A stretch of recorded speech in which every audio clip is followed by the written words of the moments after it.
नमस्कार, मैं हूं नगमा सहर। पश्चिम बंगाल में विधानसभा चुनाव में बस कुछ महीने रह गए हैं और अगले साल अप्रैल मई से चुनाव होने हैं।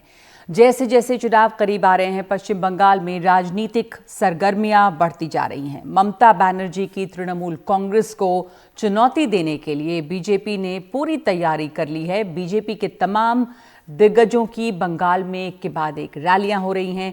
पिछले ही दिनों पहले बीजेपी अध्यक्ष जेपी नड्डा और उसके बाद गृह मंत्री और बीजेपी के पूर्व अध्यक्ष अमित शाह ने बंगाल का दौरा किया, वहां पर रैलियां की। जेपी नड्डा का दौरा उनके काफिले पर हुए हमले के लिए चर्चा में रहा और अमित शाह की रैली में तृणमूल में दिग्गज नेता रहे शुवेंदु अधिकारी बीजेपी में शामिल हो गए। उनके साथ 9 विधायक और एक सांसद भी बीजेपी में शामिल हुए। इसके बाद से बीजेपी और तृणमूल के बीच जुबानी जंग भी तेज होती गई है। इसके साथ ही एक दूसरे की पार्टी में तोड़फोड़ भी काफी तेज हो गई है। बीते मंगलवार को ही बीजेपी के सांसद सौमित्र खान की पत्नी सुजाता मंडल खान तृणमूल में शामिल हो गई, जिसके बाद से नाराज सौमित्र खान ने अपनी पत्नी को तलाक का नोटिस भेज दिया। तो बंगाल की ये सियासी लड़ाई परिवारों को भी बांट रही है, दिलों को भी। इस सब के बीच ताज़ा चर्चा भारतीय क्रिकेट टीम के पूर्व कप्तान सौरव गांगुली को लेकर है। कयास ये लग रहे हैं कि सौरव गांगुली भी बीजेपी में शामिल हो सकते हैं।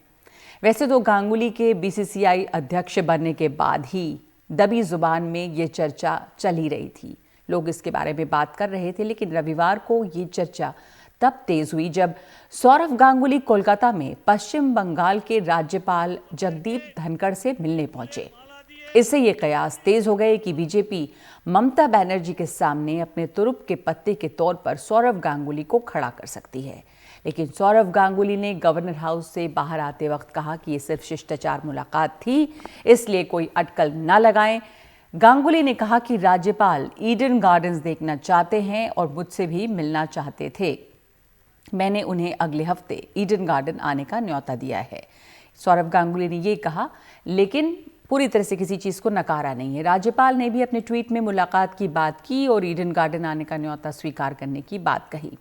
सौरव गांगुली के बीजेपी में जाने को लेकर ये चर्चा थोड़ा थम भी जाती अगर अगले ही दिन सोमवार को सौरव गांगुली की गृहमंत्री अमित शाह से मुलाकात न होती।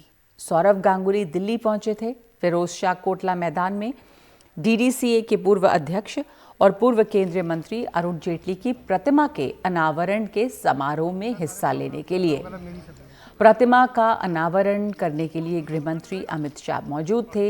मुलाकात संक्षिप्त रही क्योंकि कार्यक्रम का मौका था, लेकिन इससे इस बात को और हवा मिली कि सौरव गांगुली और बीजेपी के बीच कुछ तो पक रहा है। इसी दौरान दिल्ली में भी पत्रकारों ने सौरव गांगुली से पूछा कि वो रविवार को राज्यपाल से मिलने क्यों गए थे। तो गांगुली ने कहा कि अगर राज्यपाल बुलाएं तो मिलने जाना ही होता है, इसे बस इतना ही समझिए। Please don't put words in my mouth. And when the governor wants to meet you, you have to meet him. Right. So let's leave it at that. Easier. When governor wants to meet you, you have to meet.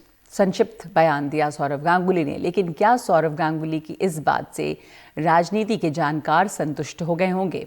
क्या आपको भी ऐसा नहीं लग रहा कि सौरव गांगुली एक नई पारी शुरू करने की ओर बढ़ते हुए दिख रहे हैं और ये पारी राजनीति में हो सकती है, जहां वो बीजेपी की तरफ से बल्लेबाजी करने इसी चुनाव से पहले उतर जाएंगे? इसका जवाब अगले कुछ समय में मिलेगा, लेकिन चर्चा अभी की जानी चाहिए कि आखिर होगा क्या, कि बंगाल की राजनीति में अगले कुछ महीनों में किस ओर बंगाल की राजनीति बढ़ रही है। कई खास मेहमान हमारे साथ हैं। सीपीआई के वरिष्ठ नेता अतुल कुमार अंजान हमारे साथ जुड़ रहे हैं। बीजेपी के वरिष्ठ नेता चंद्र बोस हैं हमारे साथ, वरिष्ठ पत्रकार गौतम लाहिड़ी हैं और राजनीतिक विश्लेषक रिजू दत्ता हैं। और हमारे साथ बस अभी कुछ ही देर में गौतम लाहिड़ी जो है वो जुड़ेंगे। बीजेपी के वरिष्ठ नेता चंद्र बोस हमारे साथ मौजूद हैं और आपसे इस चर्चा की शुरुआत, क्योंकि चर्चा ये है कि सौरव गांगुली क्या एक नई पारी की शुरुआत करने वाले हैं, और चर्चा इसलिए भी है क्योंकि दादा वर्सेस दीदी की जो बात है वो बड़े दिनों से इसके कयास लग रहे हैं और ये इससे इनकार नहीं किया जा सकता चंद्र बोस जी कि सौरव गांगुली एक बहुत बड़ा चेहरा है बंगाल में, भारत भर में, लेकिन बंगाल में खास करके अगर बंगाल की राजनीति देखी जाए। और अभी चूंकि उनकी मुलाकात जगदीप धनखड़ साहब से भी हुई है, अमित शाह से भी हुई है, तो इसलिए ये चर्चा यहाँ पे होना लोग कयास लगा रहे हैं।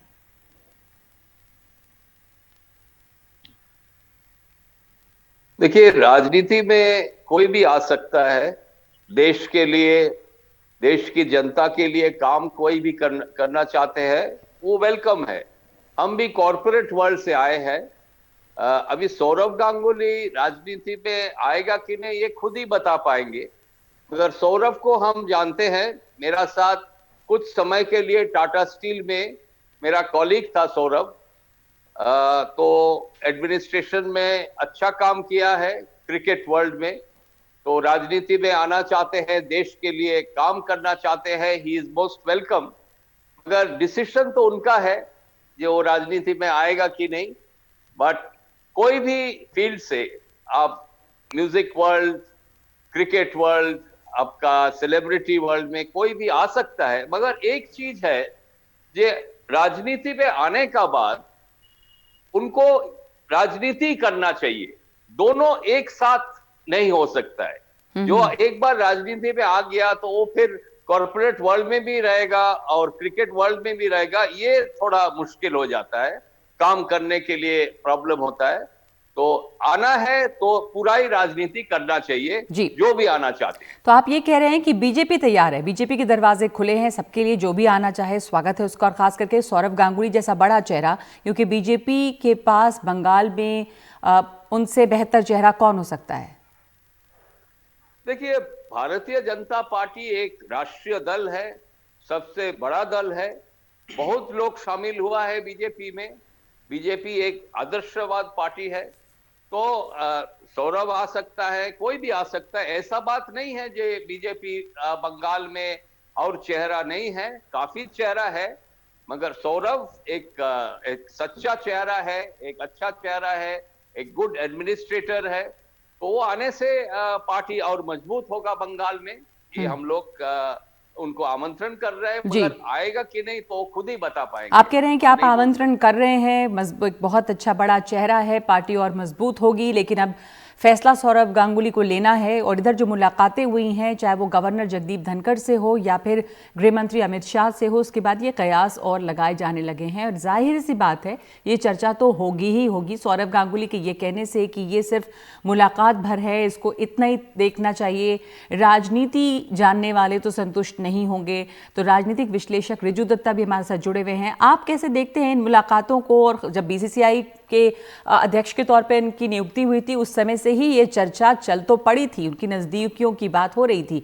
अब चुनाव के पहले ये मुलाकातें आपको क्या संकेत दे रही हैं? Good evening Nagma ji, good evening to all my esteemed panellist. मैं देखिए मैडम, मैं तो अभी इंडिया का क्रिकेट मैच देख रहा हूँ ऑस्ट्रेलिया में। वहां पर मैच ऐसा चल रहा है कि इंडिया मैच शायद जीत जाएगा। तो अभी क्रिकेट और पॉलिटिक्स को ये बहुत जल्दी है कि हम इसको घुल मिलाना नहीं चाहते हैं।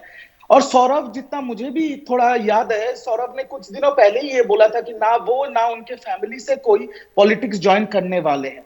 तो वो ज्वाइन करेंगे नहीं करेंगे वो तो कंप्लीटली उनके ऊपर है।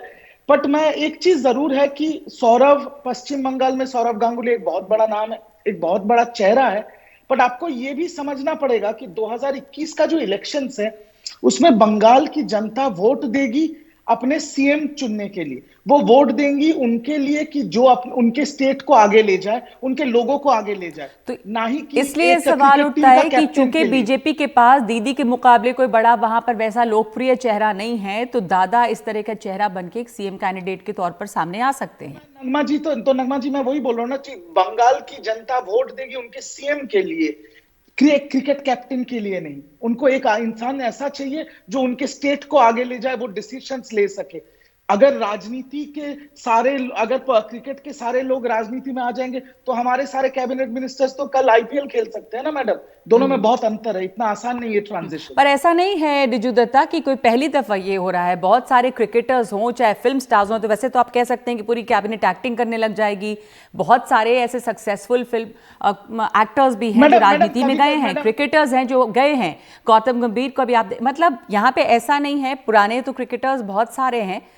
लेकिन क्या ये तर्क सही है कि वो क्रिकेटर हैं? अभी बात कर रहे थे चंद्र बोस की, बड़े अच्छे एडमिनिस्ट्रेटर हैं वो देखा है लोगों ने कि बीसीसीआई में कैसे काम कर रहे हैं। तो अगर जैसे बीजेपी कह रही है कि वो आमंत्रण करेगी, टीएमसी जैसी पार्टी भी, क्योंकि एक बड़ा चेहरा है सौरभ गांगुली, अगर वो शामिल होना चाहें, बीजेपी के अलावा टीएमसी में होना चाहते, तो क्या टीएमसी इनकार कर देती या कोई और पार्टी क्या इनकार कर देती ऐसे चेहरे को अपने साथ रखने के लिए? नहीं मैडम, ये तो सच है कि सौरभ गांगुली जैसा नाम है बंगाल में, उनको कोई भी पार्टी इनकार नहीं करेगा। Let's be very honest about it जी। बट इसमें एक चीज ये भी है कि मैडम, मुझे जितना मेरा आइडिया है कि सौरभ गांगुली शायद एकदम ग्रासरूट पॉलिटिक्स में नहीं ज्वाइन करे, शायद बीजेपी उनको एज अ स्टार कैंपेनर के तौर पे यूज करे। ये भी तो हो सकता है कि he is just being used as a star campaigner, बिल्कुल हो सकता है इन डायरेक्ट पॉलिटिक्स। तो जो भी है मैडम, देखिए बीजेपी क्योंकि बंगाल में ऑपोजिशन में है, वो अपना साम दाम दंड भेद अपने सारे मशीनरीज यूज करेंगे कि इस इलेक्शन में जीतने के लिए। तो सौरभ गांगुली उनके लिए एक तुरुप का पत्ता बनी सकता है। तो अतुल अंजान भी हमारे साथ हैं। अतुल जी, आप कैसे देख रहे हैं इसको? मतलब जो राजनीति से जुड़े कोई भी शख्स को इन मुलाकातों को, चाहे वो गवर्नर से मिलना हो या गृह मंत्री अमित शाह से उनकी मुलाकात हो, क्या इसको आप बस प्लेन एंड सिंपल एक मुलाकात के तौर पर देख सकते हैं? मैं न इसे प्लेन मुलाकात देख रहा हूं और न इसे मैं बहुत असाधारण रूप से देख रहा हूं, न इसे साधारण मान रहा हूं। भारतीय जनता पार्टी लेने और लपकने की राजनीति बड़ी दिनों से कर रही है। अभी बंगाल के अंदर उन्होंने जिस आदमी के खिलाफ अभियान चलाया, पूरा पार्लियामेंट को रोक दिया, उसको ला करके मुकुल रॉय को उन्होंने अपनी पार्टी में रख लिया। जिसे भ्रष्टाचार का सबसे बड़ा प्रतीक बना रहे थे, वो अब उनकी पार्टी का सितारे हिंद है। जिसका एक और व्यक्तित्व थे जिनके बारे में 22 साल उन्होंने खूब इधर उधर किया, अधिकारी जी ने नंबर 2 नंबर 1 बने रहे तृणमूल में, अब बीजेपी में चले गए। उनको कहा जा रहा था नहीं लेंगे, वो नहीं आने वाले, और चले गए। देखिए, एक नई राजनीति बंगाल में हो रही है और उस बंगाल की राजनीति को समझिए कि एक छोटा सा मसला हाथ पैर का, उसे बता दिया नड्डा जी पर हमला हो गया। अरे ऐसे हमले तो हमारे ऊपर जीवन में कितने हुए हैं, यहां तो मुश्किल हो गया। आपको बताऊं, परसों अयोध्या में साकेत महाविद्यालय, जो अवध विश्वविद्यालय का सबसे बड़ा विद्यालय है, जहां 11,000-9,000 विद्यार्थी पढ़ते हैं, उन्होंने छात्र संघ की मांग की। छात्रों ने भूख हड़ताल पर कुछ बैठे थे, आंदोलन पर बैठे थे, उनके खिलाफ प्रिंसिपल साहब ने राष्ट्रद्रोह का मुकदमा लगा दिया, 7 लड़कों के ऊपर चले गए। कह रहे कि ये आजादी की मांग कर रहे हैं जी। बड़ी विचलित परिस्थितियों में देश चल रहा है। ऐसी स्थिति में अगर कोई आदमी किन्हीं कारणों से, आप देख रहे हैं ना, जो विरोध कर रहा है उसके घर पर ईडी का चला जा रहा है, इनकम टैक्स का इन्फोर्समेंट डायरेक्टरेट चला जा रहा है। बड़ी अजीब स्थिति से देश गुजर रहा है और ऐसी स्थिति में कौन किसके ऊपर दबाव डाल के अपनी पार्टी में लाने की बात करेगा? मैं आपको याद दिला रहा हूं नगमा जी, मतलब कहने का ये भी समझा जाए कि सौरभ गांगुली पर एक तरह से एक दबाव बन सकता है और वो अगर वो ज्वाइन कर लेंगे तो हो सकता है कि दबाव के तहत ज्वाइन कर लें। नाम है उसका, उनके पिताजी बरसों कांग्रेस के केंद्रीय मंत्री, बिहार के मुख्यमंत्री थे भागवत झा आजाद जी, उनको कीर्ति आजाद को अपनी पार्टी में रख लिया तो क्या मिला? मुख्यमंत्री बन गए क्या?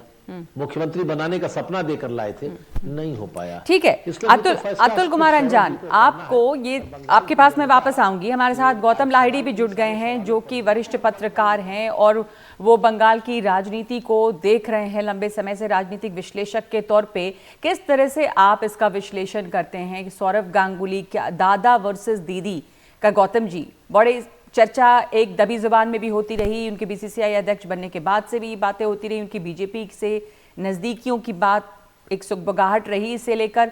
अब उनकी मुलाकात गवर्नर से, उसके बाद में अमित शाह से, और ये एक ऐसे समय में है जब बंगाल में कोई भी कदम बीजेपी जो अगला चुनाव है उसको देखकर ही ले रही है। ऐसे में इन मुलाकातों को हम साधारण मुलाकात मान सकते हैं? आप इसको, इसमें क्या सियासत देख रहे हैं? आपको क्या इसमें संभावनाएं दिख रही हैं? देखिए नागमा जी, सबसे पहली बात है चुनावी मौसम है। इस समय कोई असाधारण व्यक्ति अगर राजनीतिक नेतृत्व से मिलते हैं तो इसको कोई इसमें तो अटकले जरूर होंगे और होना स्वाभाविक है। मेरे ख्याल में कल जो मुलाकात हुई गवर्नर साहब के साथ, उसमें सौरभ गांगुली ज्यादा के अटकलें को बढ़ावा देने में मदद किया, क्योंकि उन्होंने जो कहा था मीडिया को कि गवर्नर साहब ईडन गार्डन देखने चाहते थे, इसलिए मैं उसको इनवाइट किया। तो इसलिए वो बोला अभी संभव नहीं है, अगला सप्ताह में हो सकता है। गवर्नर ने उसके बाद एक ट्वीट करके बता दिया, सौरभ ने ही उसको इनवाइट किया, गवर्नर साहब ने नहीं, खुद नहीं कहा। तो इसलिए 2 घंटा के करीब मुलाकात, ये भी लिखा है गवर्नर साहब ने, बहुत सारे इश्यूज के ऊपर बात की।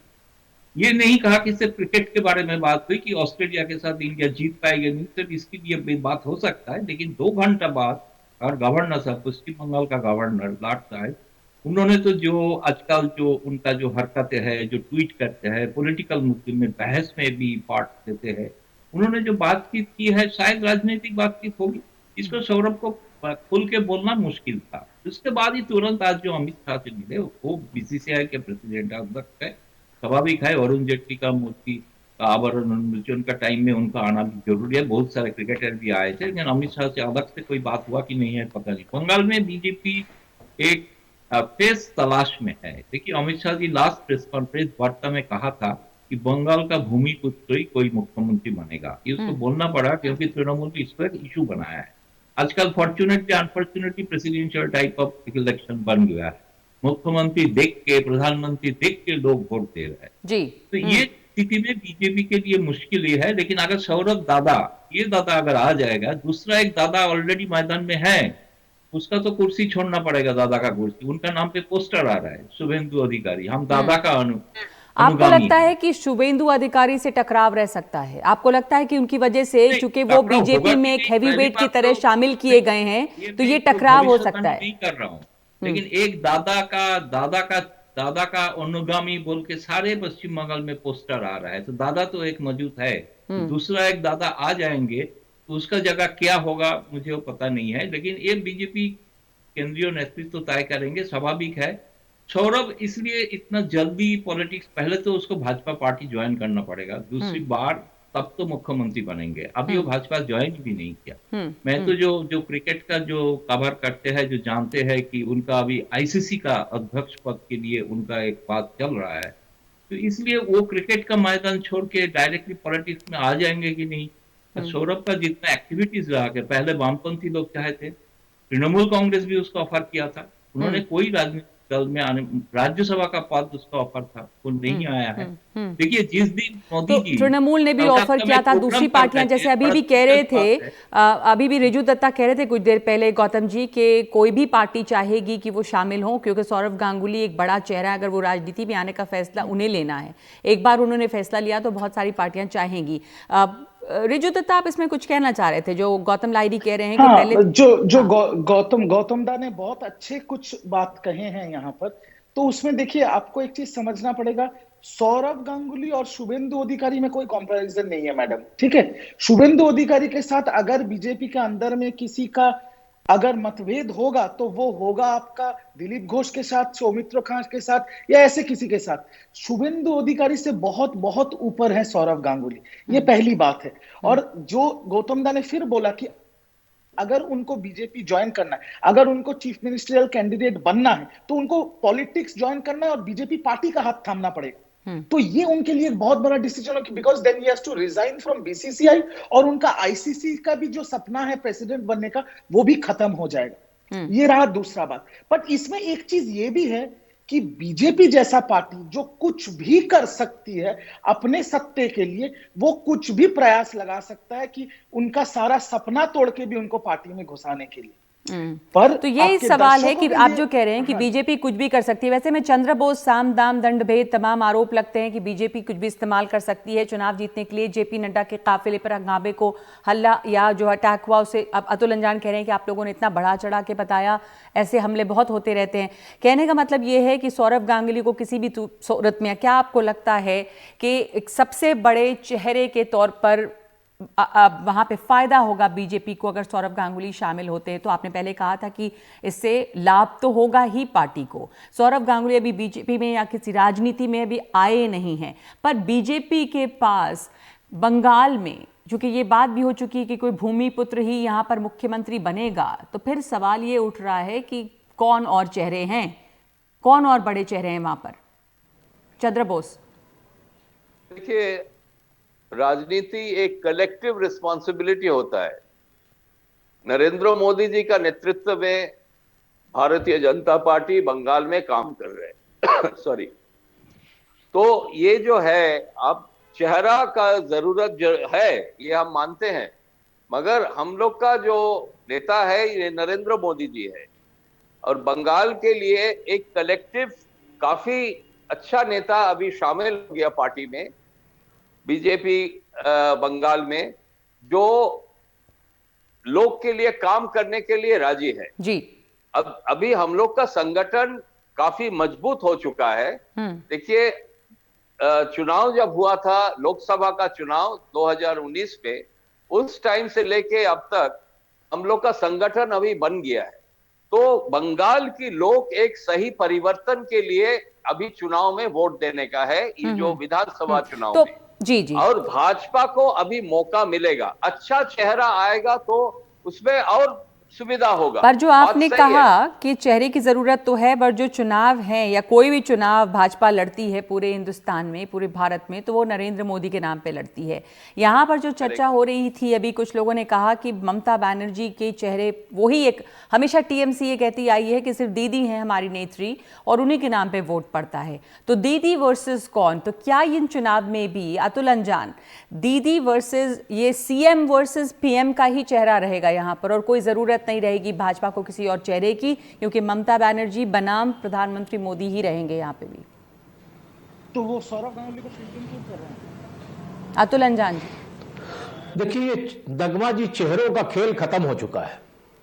कैसे? क्योंकि भारत में कहीं भी चुनाव हो रहा है, ये तो प्रधानमंत्री मोदी के चेहरे पर ही हो रहा है अतुल जी अभी तक। तो चेहरा, अब आप चेहरा देखने की जरूरत नहीं, अब दिल देखने की जरूरत है। और मैं आपको ये बताऊं कि इसी चेहरे को लेकर झारखंड में चुनाव लड़ा था प्रधानमंत्री ने, ताबड़तोड़ 14 मीटिंग की थी झारखंड में। इसी चेहरे को लेकर नरेंद्र मोदी जी ने अपने चेहरे को लेकर के कहां कहां नहीं प्रचार किया। और जो ये कह रहे हैं कि हमने लोकसभा में 18 सीटें बंगाल में जीती हैं, इसलिए अब इसके नीचे जितनी असेंबली है वो तो पक्की है ही है, और भी जगहों पर पक्की है। मैं इन तमाम लोगों से कहना चाहता हूं कि दिल्ली के अंदर 7 की 7 लोकसभा की सीटें भारतीय जनता पार्टी ने बड़ी जबरदस्त तरीके से जीती। 1.5, 2, 3, 4, 5 लाख के मार्जिन से जीती। और जब असेंबली की इलेक्शन आए ना, तो 3 मिले, 4 भी पूरे नहीं हुए जी, बिल्कुल, मामले को उठा करके पहुंचा। लोकसभा चुनाव एक अलग बात है, आप सही कह रहे हैं, और जो असेंबली चुनाव होते हैं एक अलग बात है। समय कम है हमारे पास। अब गौतम लाहिड़ी आपसे कमेंट जानना चाहेंगे कि जी जी बोलिए। देश के अंदर फिल्म स्टार्स ने अपनी एक पार्टी बनाई थी जिसका नाम था नेशनल पार्टी बनाई थी फिल्म स्टार्स ने। और उस पार्टी का क्या हुआ, कलकत्ता के ब्रिगेड परेड मैदान में 15 लाख लोग इकट्ठा हुए थे देवानंद को सुनने के लिए। जी बिल्कुल, सारे बड़े बड़े फिल्म स्टार थे। 1971 का इलेक्शन था, देश के अंदर 100 मीटिंगें उन फिल्म स्टारों ने की थी, एक भी कैंडिडेट उनका स्पॉन्सर्ड जीता नहीं था। ये भी बात कहना चाहिए। बिल्कुल, मुझे अच्छी तरह से याद है, ये नेशनल पार्टी की आप बात कर रहे हैं। पर वही, क्या वो दिन वापस आ रहे हैं? जिस तरह झारखंड की बात की या दिल्ली के असेंबली चुनाव की बात की, गौतम लाहिड़ी आपको क्या लगता है, ये असेंबली चुनाव जो हैं वो कुछ और होंगे और यहाँ पर पीएम का चेहरा काम नहीं का? अभी समय है, इसमें कुछ महीने हैं बाकी अभी, लेकिन एक एनालिस्ट के तौर पे इस सवाल को आप कैसे देखते हैं? देखिए, मेरे लगता है कि बाकी प्रदेशों से पश्चिम बंगाल का स्थिति, राजनीतिक स्थिति अलग होता है, क्योंकि 2009 में ममता बनर्जी जो लोकसभा में सीट मिले थे वो कामयाब हुआ था 2011 चुनाव, 2 साल के बाद ही। तो लोकसभा का रिफ्लेक्शन विधानसभा में दिखाई दिया है। ये कोई जनरल फॉर्मूला नहीं है, लेकिन बंगाल के कारण यह है कि बंगाल में हर बार अपोजिशन को 40% के ऊपर वोट मिलते ही है, सीट भले ही ना मिले। जो भाजपा ने जो मिला था 40% वोट, वो उसका कोशिश है कि कैसे उसको आगे बढ़ाया जाए 44, 45। आजकल चुनाव हो रहा है परसेप्शन में, सौरभ गांगुली आए ना आए, आज जो चर्चा का विषय बना है वो दिखाने के लिए बंगाल में देखो सब भाजपा के पास ही आ रहा है। बिल्कुल, ये परसेप्शन टेक्नोलॉजी उसके बाद मैनिफेस्टो, तो ये उसके बाद आइडियोलॉजी। तो इसके लिए भाजपा डेफिनेटली आज जो चर्चा में है, ये सबसे बड़ी उनका कामयाबी है कि आप कह रहे हैं कि ये भी एक तरह से एक अचीवमेंट है कि उस नाम को आपने चर्चा में ला दिया, ये भी रणनीति का हिस्सा है और परसेप्शन बनाने की बात है। कि सौरव गांगुली पर अब चर्चा हो रही है और सब पे ये एक भावना जगती है कि देखिए अब गांगुली भी शायद बीजेपी में शामिल हो रहे हैं, तो रणनीति का एक हिस्सा ये भी है। धन्यवाद आपका बहुत बहुत इस चर्चा के लिए। आप तमाम लोगों का प्राइम टाइम में शामिल होने के लिए धन्यवाद। प्राइम टाइम में इस समय एक ब्रेक और उसके आगे भी बात बंगाल की ही, जहां पर अब बोलपुर और शांति निकेतन को लेकर एक विवाद खड़ा है।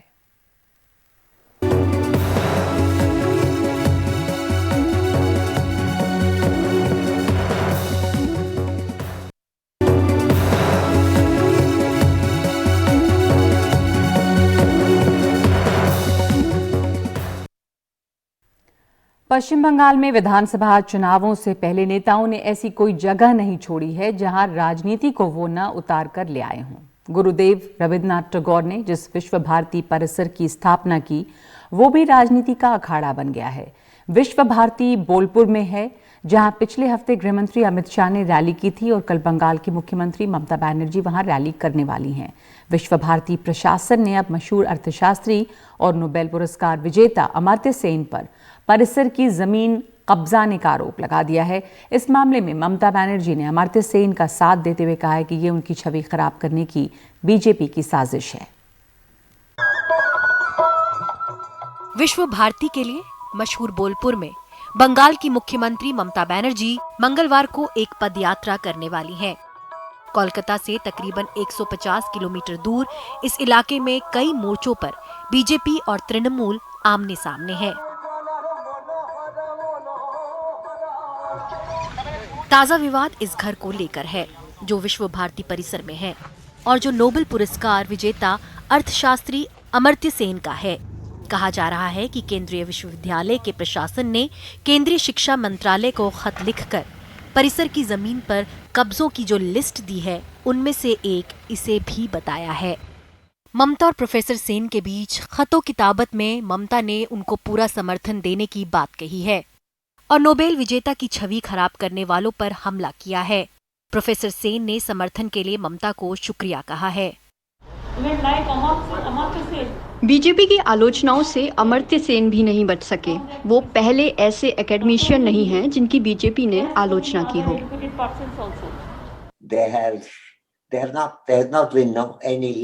उनकी तरफ से कोई खत नहीं मिला, हमारा कोई संवाद नहीं हुआ। हमारा संपर्क बहुत पहले हुआ था, इसलिए नहीं कहा जा सकता है कि उन्होंने क्या सोचा, कैसे तय किया और बिना मुझसे एक भी बात किए इसे सार्वजनिक कर दिया। ये पूरी तरह से रहस्यमयी है।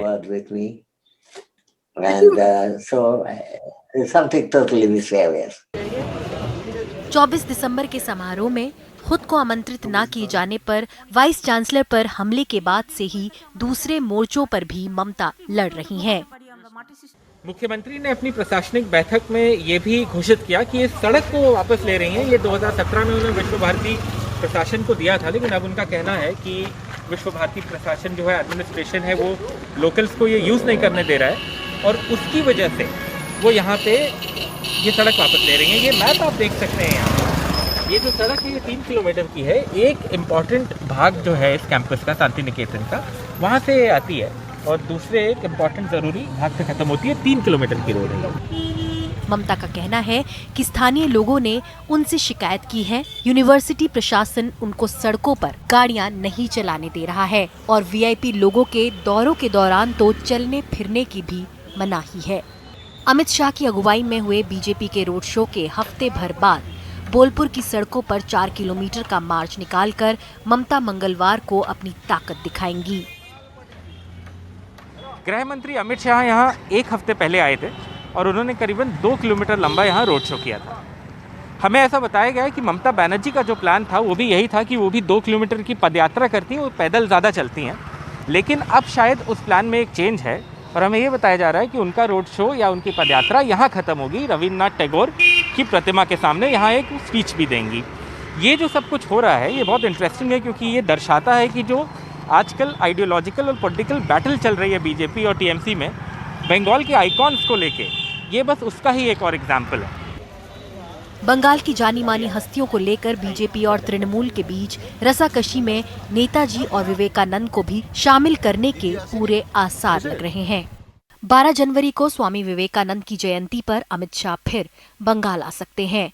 तृणमूल हर साल 12 जनवरी को एक बड़ा आयोजन करती है, इस बार भी करेगी ही। 23 जनवरी को नेताजी की 125वीं जयंती है। ममता ने साल भर तक चलने वाले समारोहों का फैसला लिया और प्रधानमंत्री से इस दिन को राष्ट्रीय छुट्टी घोषित करने की मांग की। इस बीच प्रधानमंत्री मोदी ने नेताजी की जयंती मनाने के लिए विक्टोरिया मेमोरियल पर लाइट एंड साउंड शो करने को एक कमेटी बनाई है।